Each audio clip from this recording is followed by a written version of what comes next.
कहानी की शुरुआत में हम एक शादी को देखते हैं जो कि अब्बास और साजिया बानो की हो रही होती है और शादी के कुछ ही सालों में उनके 2 बच्चे भी हो जाते हैं। लेकिन शादी के 8 साल बाद अब्बास दूसरी शादी कर लेता है। इस वजह से साजिया को नज़रअंदाज कर जाता है। परेशान होकर के साजिया अब्बास पर केस कर देती है। अब्बास गुस्से में आकर साजिया को तलाक दे देता है, लेकिन साजिया इतनी आसानी से हार मानने वालों में से नहीं थी। उनके बीच में केस की लड़ाई शुरू होती है और लास्ट में जो होता है वो आपको हैरान कर देगा और परेशान कर देगा। कहानी शुरू होती है 1985 में और यह जगह है नई दिल्ली।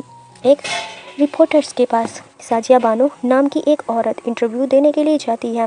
रिपोर्टर के जरिए पता चलता है कि साजिया तलाक के हक के लिए लड़ रही है। वह नाइंसाफ़ी के खिलाफ 10 साल से संघर्ष कर रही है। वह बोलती है कि वह अपने पति अब्बास खान से बहुत ज़्यादा प्यार करती थी, लेकिन आज वह उसी प्यार और अपने हक के लिए लड़ रही है। और अब सीन 1967 में चला जाता है। उत्तराखंड के एक शहर का जिला कोर्ट दिखाया जाता है। अब्बास खान वहाँ वकील के तौर पर अपना काम कर रहा था और साजिया बानो चोरी छिपे उसे देख रही थी। जब अब्बास की नज़र साजिया पर पड़ती है तो वह पास आकर कहता है कि मौलवी की बेटी को इस तरह छिपकर नहीं देखना चाहिए, ये शोभा नहीं देता। साजिया कहती है कि शादी से पहले थोड़ा छिपकर देख रही हूँ। इससे क्या पता चलता है कि अगले ही दिन अब्बास और साजिया की शादी होने वाली है। शादी के बाद दोनों बहुत खुश थे। अब्बास हमेशा साजिया का बहुत ख्याल रखता था।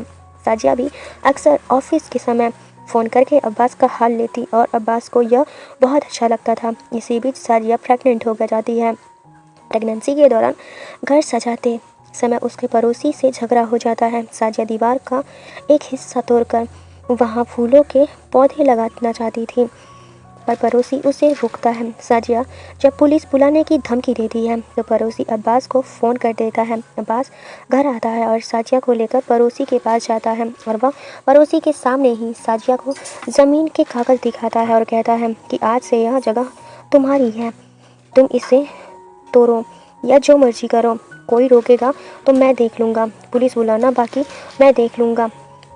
पति का ऐसा साथ देखकर साजिया बहुत खुश होती है। 1.5 साल बाद उसका बेटा होता है और दोनों बहुत खुश थे। कुछ साल बाद उनके घर में एक बेटी भी होती है, लेकिन इसके बाद जैसे अब्बास का प्यार खत्म होने लगता है, वह पहले की तरह साजिया का ख्याल नहीं रखता। ऑफिस के समय साजिया फ़ोन करती तो वो उसे उठाता भी नहीं था। एक दिन जब पड़ोसी का लड़का और साजिया के बच्चे कुत्ते के साथ खेल रहे होते हैं तो पड़ोसी साजिया को बहुत खरी खोटी सुनाता है। साजिया मदद के लिए अब्बास को फ़ोन करती है, लेकिन अब्बास मीटिंग में होने की बात बोल करके फ़ोन कट कर देता है कि तुम खुद संभाल लो। साजिया जब बार बार कुछ करने को कहती तो अब्बास चिढ़ जाता और कहता कि तुम मुझे ऑफिस के समय फ़ोन करके परेशान क्यों कर रही हो, अगर ऐसा दोबारा किया तो घर का फ़ोन कटवा दूंगा। यह कहकर वह फ़ोन रख देता है। साजिया बहुत दुखी हो जाती है और गुस्सा भी हो जाती है। जब अब्बास घर आता है तो साजिया अपना गुस्सा दिखाती है, लेकिन अब्बास उल्टा अपना सामान फेंक करके वहाँ से चला जाता है। उसे कपड़े रखते देख साजिया कहती है कि ठीक है, अब मैं गुस्सा नहीं करूँगी, तुम कपड़े फेंको मत और कहीं मत जाओ। अब्बास कहता है कि मैं तुम्हारे गुस्से की वजह से नहीं जा रहा हूँ, मुझे कुछ दिनों के लिए पाकिस्तान जाना होगा, वहाँ ज़मीन जायदाद का कुछ काम है। यह कहकर अब्बास घर से निकल जाता है। कई दिन बीत जाते हैं पर अब्बास का कोई फ़ोन नहीं आता। साजिया परेशान होकर के नौकरानी से फ़ोन चेक करने को बोलती है। नौकरानी कहती है फ़ोन तो बिल्कुल ठीक है। साजिया के जानने वाले लोग जो पाकिस्तान में थे उससे भी पूछती है, पर कोई खबर नहीं मिलता। कुछ दिन बाद अब्बास का फ़ोन आता है। वो कहता है कि मैं काम में बिज़ी हूँ, मेरी चिंता मत करो। जब अब्बास गया था तब साजिया फिर से प्रेग्नेंट थी। वह अकेलेपन से जूझ रही थी। अचानक 3 महीने बाद बाहर गाड़ी की आवाज़ सुनकर उसके चेहरे पर मुस्कुराहट आ जाती है, लेकिन वह खुशी तुरंत गायब हो जाती है। अब्बास घर लौटे आता है, पर उसके साथ उसकी दूसरी पत्नी होती है और यह देखकर साजिया सन्न हो जाती है। साजिया पूछती है कि क्या तुमने दूसरी शादी कर ली है?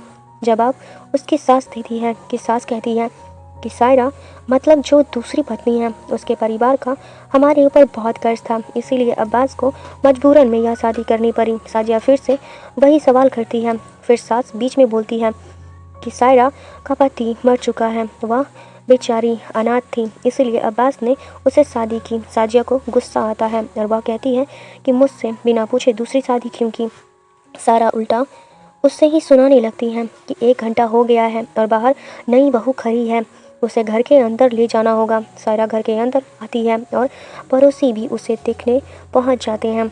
साजिया किसी तरह खुद को संभालती है और पड़ोसियों के सामने मामला संभाल लेती है। इसके बाद अब्बास साजिया को समझाते हुए कहता है कि आज तुमने पड़ोसियों के सामने जो किया वैसे कोई नहीं करता।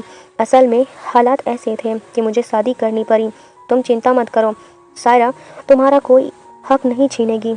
मैं उसे बाहर वाले कमरे में रखूँगा, वह तुम्हारी प्रेगनेंसी में मदद भी करेगी। अब्बास आगे कहता है कि मैं सिर्फ तुमसे ही ज़्यादा प्यार करता हूँ और तुम ही हमेशा मेरी पहली पसंद रहोगी। यह सब सुन करके साजिया को थोड़ा सा शांति मिलता है। अगले दिन जब साजिया रसोई घर में खाना बना रही थी तो सायरा मदद के लिए आती है और साजिया भी उसे काम करने देती है। लेकिन जब खाने की टेबल पर सायरा खाना परोसने लगती है तो साजिया उसे हाथ से बर्तन छीन लेती है और खुद खाना परोसती है। तभी सास आकर के सायरा को सबके साथ खाने के लिए टेबल पर बैठने को बोलती है तो साजिया को बिल्कुल भी पसंद नहीं आता। उसी दोपहर जब साजिया छत पर कपड़े सुखाने के लिए जाती है तो सायरा आकर के उससे कहती है कि उसे कुछ सामान चाहिए। साजिया उसे बाजार ले जाने के लिए तैयार हो जाती है। यह देखकर पड़ोस की एक औरत ताना मारती है कि सौतन के लिए बड़ा प्यार उमड़ रहा है। दोनों बाजार जाती हैं। साजिया सायरा के लिए अपनी पसंद की चीज़ें खरीदने लगती हैं। यह देखकर सायरा भड़क जाती है और कहती है कि आप यह क्या खरीद रही हैं? यह सब अब्बास को बिल्कुल भी पसंद नहीं है। क्या आपको लगता है कि अब्बास मुझे सिर्फ अपनी देखभाल के लिए, यानी कि आपकी देखभाल के लिए यहाँ पर लेकर आया है? तो आपकी सोच गलत है। सायरा आगे करवा सच बताने लगती है और कहती है कि मैं और अब्बास पहले से ही प्यार करते हैं। आपकी शादी से भी पहले अब्बास मुझसे प्यार करता था। मेरी शादी कहीं और तय हो चुकी थी, इसलिए उसने आपसे शादी की। आप भले ही उसकी पहली पत्नी हो, मगर मैं उसका पहला प्यार हूँ। मेरे पहले पति की मौत की खबर सुनते ही वह मेरे पास आ गया था। वह तो उसी दिन मुझसे शादी करना चाहता था, पर मैंने मना कर दिया। असल में अब्बास के लिए मैं प्यार हूँ और आप तो बस चैरिटी हो। यह सुनकर साजिया के पैरों तले ज़मीन खिसक जाती है। उसे यकीन नहीं होता कि जिसे उसने इतने साल से प्यार किया, उसने सिर्फ दया की वजह से उसे साथ रखा।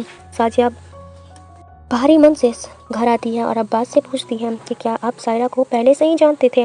अब्बास बेरुखी से जवाब देता है, हाँ तो क्या करोगी तुम?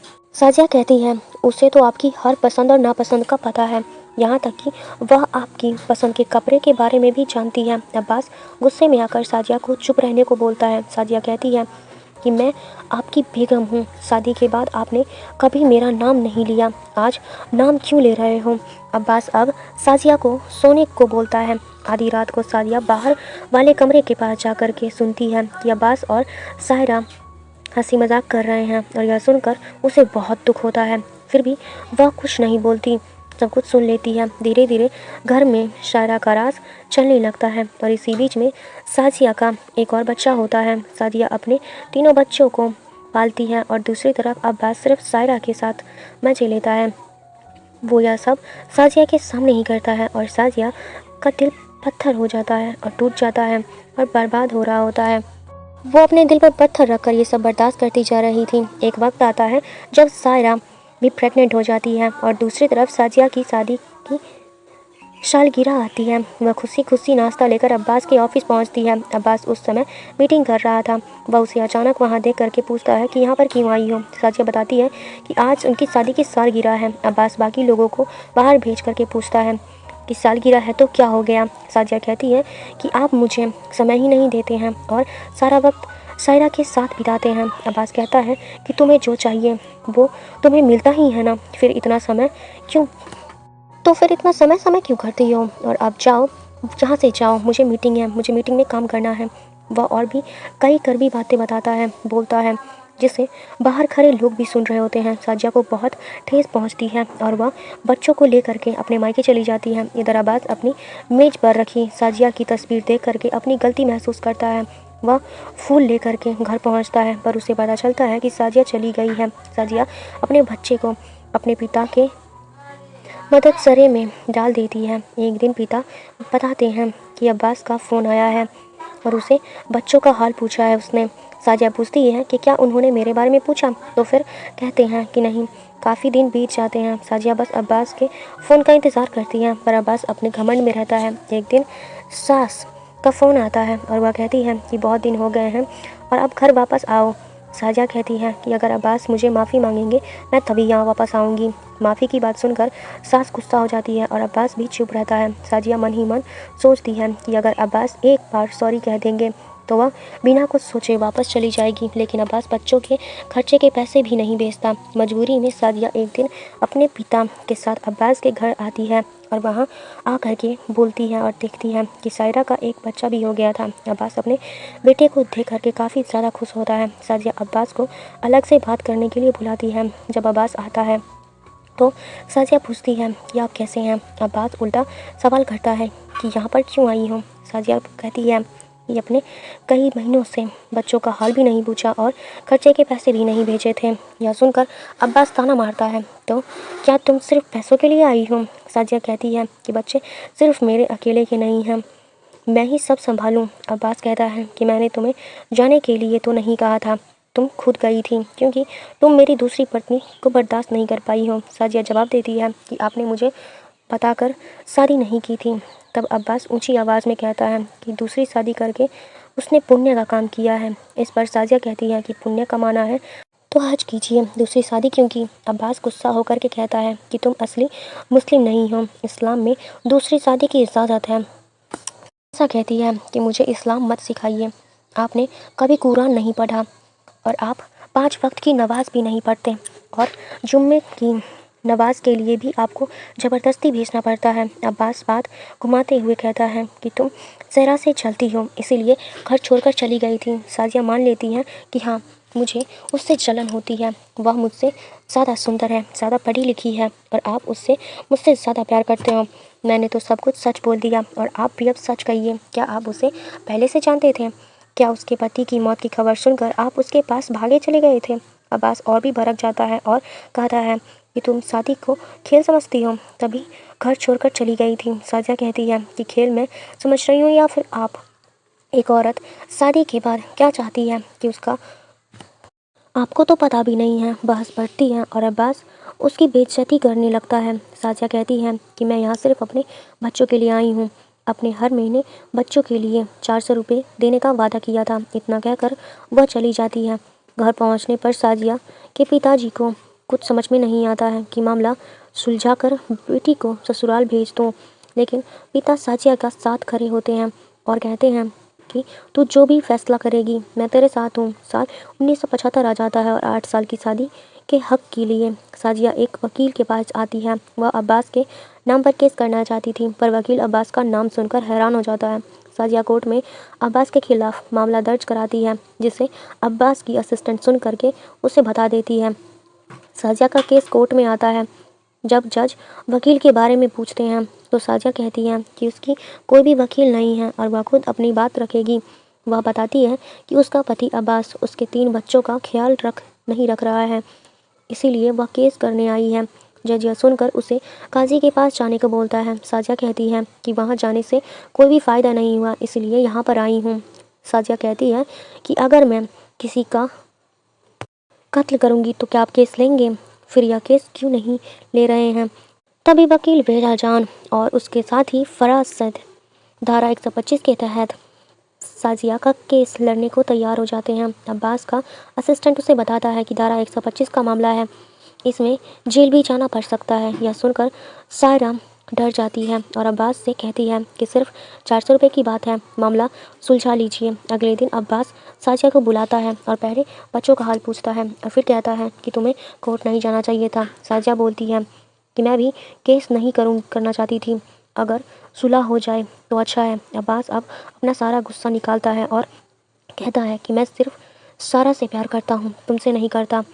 वह कह देता है कि मैं तुमसे पहले भी सारा को ही चाहता था और तुमसे शादी की थी, सिर्फ ये एक मेरी गलती है। इतना कहकर वो उसे पैसे देता है और साजिया को 3 तलाक दे देता है। साजिया तो समझ नहीं पाती कि अचानक उसके साथ यह क्या हो गया।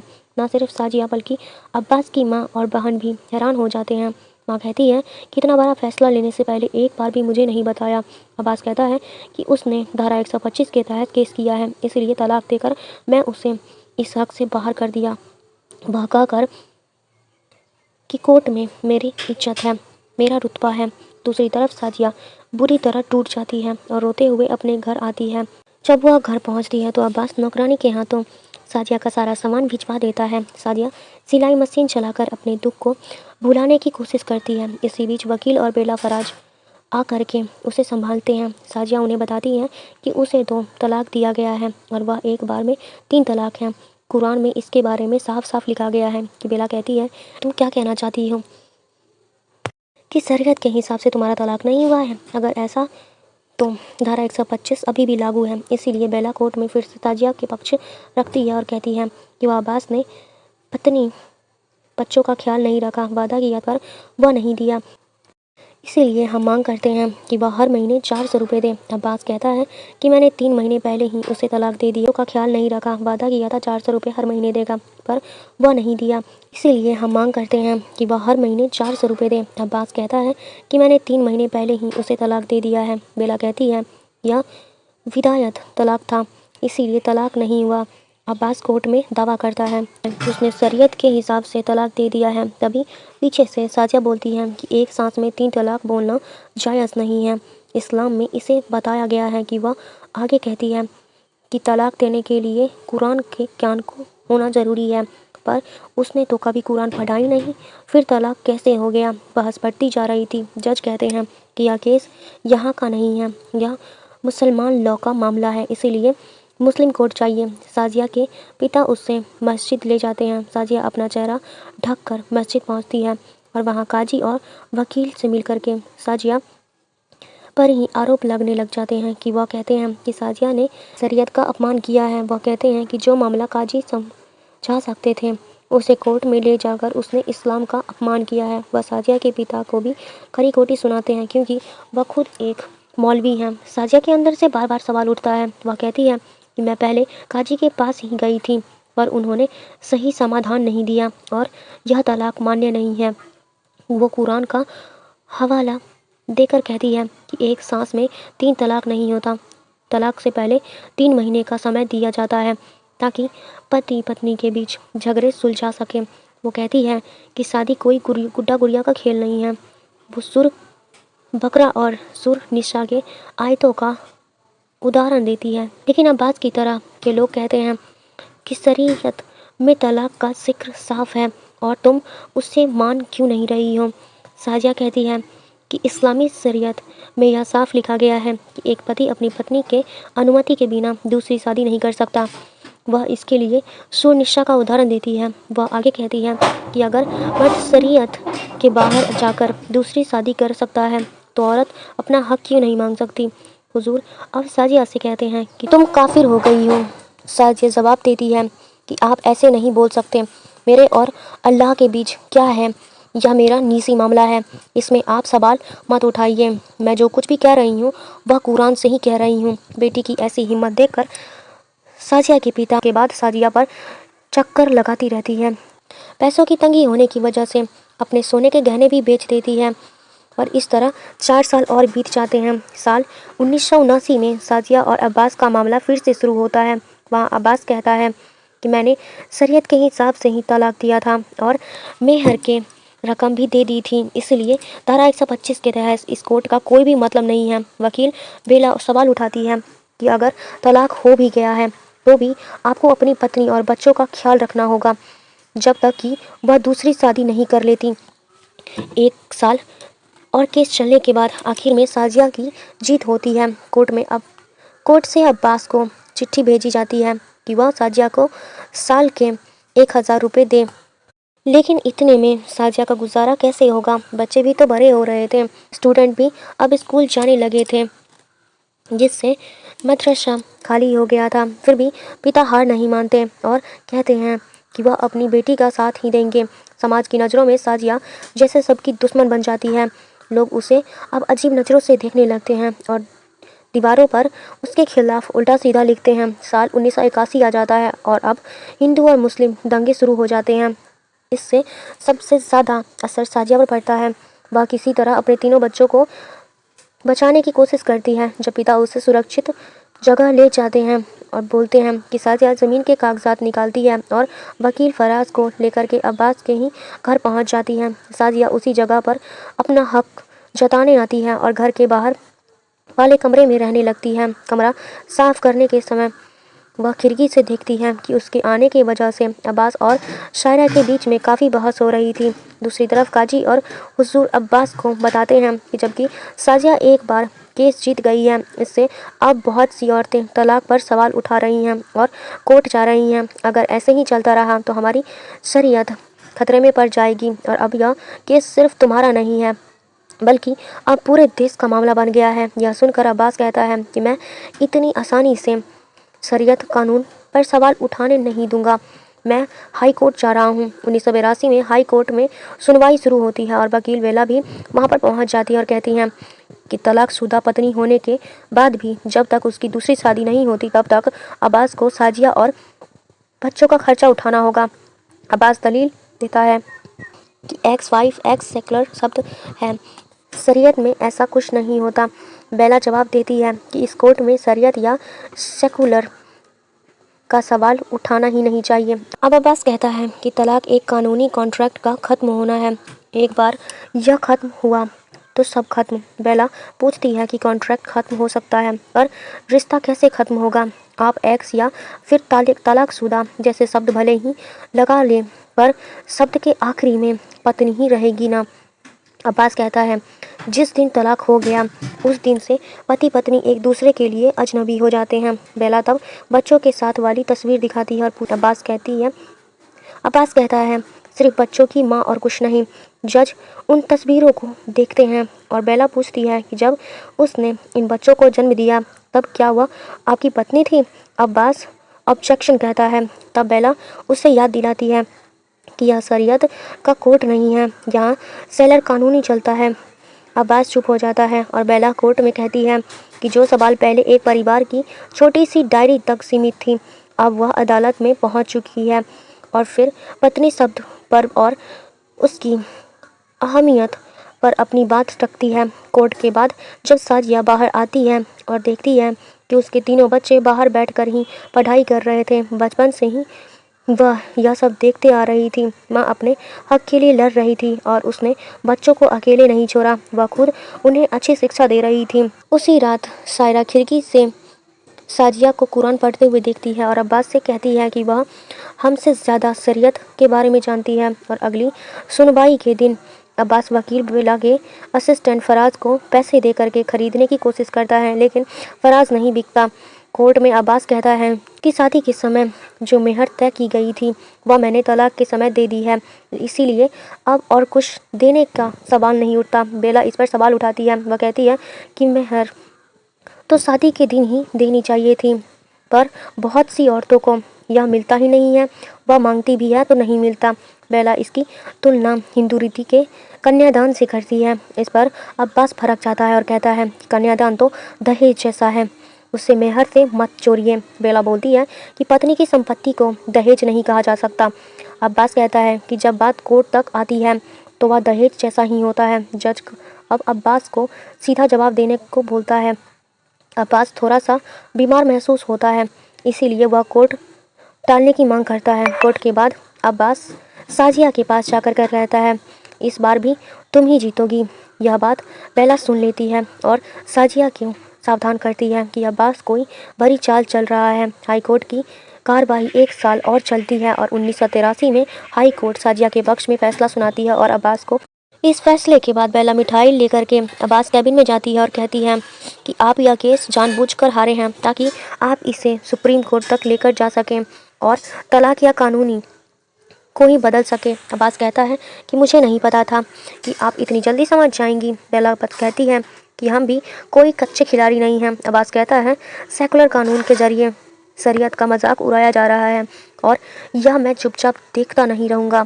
शरीयत को बचाना हमारा फ़र्ज़ है। और बेला कहती है कि पत्नी और बच्चों का ख्याल रखना भी तो आपका फ़र्ज़ है। फिर बेला मिठाई वापस लेकर जाने लगती है और कहती है कि आपको शुगर है तो मीठा नहीं खा सकते, यह बात मुझे साजिया नहीं बताई है। यह सुनकर अब्बास चुप हो जाता है और सायरा अब अब्बास से कहती है कि अगर ज़रूरत पड़े तो 180 रुपये दे दूँगी पर अब सुप्रीम कोर्ट में केस मत करो।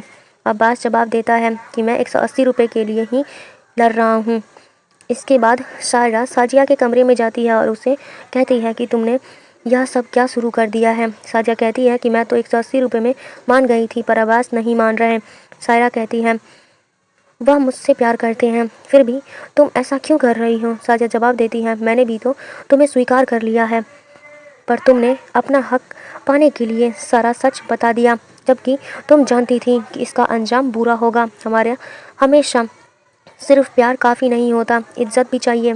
उसी दिन साजिया की माँ अब्बास के घर फ़ोन करती है और अब्बास की माँ फ़ोन उठाती है और साजिया की माँ कोई ज़रूरी बात करना चाहती थी, पर अब्बास की माँ फ़ोन देने से मना कर देती हैं। असल में साजिया के पिता का देहांत हो गया था। यह खबर लास्ट में वकील फराज आकर के साजिया को देता है। साजिया तुरंत घर भागती है और पिता की मौत की बुरी तरह टूट जाती है और अब्बास मिट्टी देने आता है और अपने बेटे यानी कि बड़े बेटे को बुलाता है, पर उसका बड़ा बेटा उसे भाव भी नहीं देता। पिता को दफनाने के बाद साजिया उनकी चीज़ें देख करके रो पड़ रही थी। उसे कुरान शरीफ में पिता की लिखी गई एक पर्ची मिलती है जिस पर लिखा था साजिया बानो तू सही थी। यह देखकर वह और बिखर जाती है, रोने लगती है। एक दिन जब साजिया बाजार जाती है तो वही पड़ोसी आदमी उसे और उसके पिता को लेकर के गंदी बातें बोलने लगता है। साजिया सबके सामने उसे जवाब देती है आप तो दिन रात अपनी बीवी को पीटते हो और सुबह कुरान का ज्ञान देते हो। वह आदमी गुस्से में कहता है कि कुरान में पत्नी को काबू में रखने का निर्देश दिया गया है। साजिया कहती है कि उसमें कुरान ठीक से पढ़ी नहीं है, अगर पढ़ा होता तो बुरा भला नहीं कहते और पत्नी पर जुल्म नहीं करते। कुरान का पहला शब्द इकरा है जिसका मतलब है पढ़ो, सिर्फ दूसरों से सुनो नहीं। वह आदमी मौलवी था, इसलिए वह और भी भड़क गया था। वह सबको बोलता है कि अब से कोई भी साजिया की बात नहीं करेगा, उसे कोई भी सामान नहीं बेचेगा और उसके बच्चों के साथ कोई नहीं खेलेगा। साजिया घर आती है और जब दरवाज़ा खोलती है तो उसे कुछ सामान मिलते हैं जो सायरा ने चुपके से उसके लिए भिजवाई थी और अब यह देखकर रोज का शुरू हो गया था। साजिया के दोनों बेटे नाना के कब्र पर दुआ करने के लिए आते हैं। वहां अब्बास को देखकर दोनों बच्चे चले जाते हैं। अब्बास तब साजिया के कमरे में आता है और कहता है ये बच्चे मुझे देखकर दूर चले जाते हैं, इससे बड़ा दुख और क्या होगा। आज पवित्र रात है, मैंने बहुत गुनाह किए हैं, शायद माफ़ी ना मिले, पर तुम्हारा क्या होगा। मैंने तो सिर्फ माचिस की तिल्ली जलाई थी, तुमने तो पूरी दुनिया में ही आग लगा दी। साजिया उसे खाना देती है और कहती है कि दुआ करती हूँ कि इस पाक दिन में आपके सारे गुनाह माफ़ हो जाएं। 1983 में सुप्रीम कोर्ट में साजिया बानो और अब्बास के केस की सुनवाई होती है और पहले दिन अब्बास अपनी पत्नी बात रख कर वह कहता है कि यह केस हमारे बीच में नहीं रहा, यह पूरे देश का मामला हो गया है। हिंदुस्तान में मुस्लिम शरीयत तो कानून बनाने में बहुत मेहनत लगती है, पर धारा 125 उसे चुनौती दे रहा है। शरीयत के नियम टूट रहे हैं और मुसलमानों के लिए काफ़ी बुरा है। शरीयत के हिसाब से तलाक के बाद सारे रिश्ते ख़त्म हो जाते हैं। यह केस निचली अदालत में ख़त्म हो जाना चाहिए था, इसे यहाँ तक लाकर शरीयत का मजाक उड़ाया जा रहा है। सुप्रीम कोर्ट की कार्रवाई के बाद फराज साजिया और बेला के सामने कहता है कि आज अब्बास ने जो बातें कहकर कहा है वो सारी चीज़ें सही हैं। सुप्रीम कोर्ट की कार्रवाई के बाद फराज साजिया और बेला के सामने कहता है कि आज अब्बास ने जो बातें कही वो सारी सही हैं। मैं जब उसकी बातें सुनी तो मैं सहमत हूँ। पता नहीं जज क्या सोच रहे होंगे, लेकिन घर पर सायरा फिर से अब्बास को टोकती है और कहती है कि साजिया बानो सही थी। अब्बास इस पर सायरा पर काफ़ी गुस्सा होते हैं। साल 1984 आता है और तब सुप्रीम कोर्ट में साजिया के बोलने की बारी थी। वकील बेलाज जान कहती हैं कि मेरी क्लाइंट खुद अपनी बात रखेंगी। साजिया पहले थोड़ी घबराई थी, फिर अपना नाम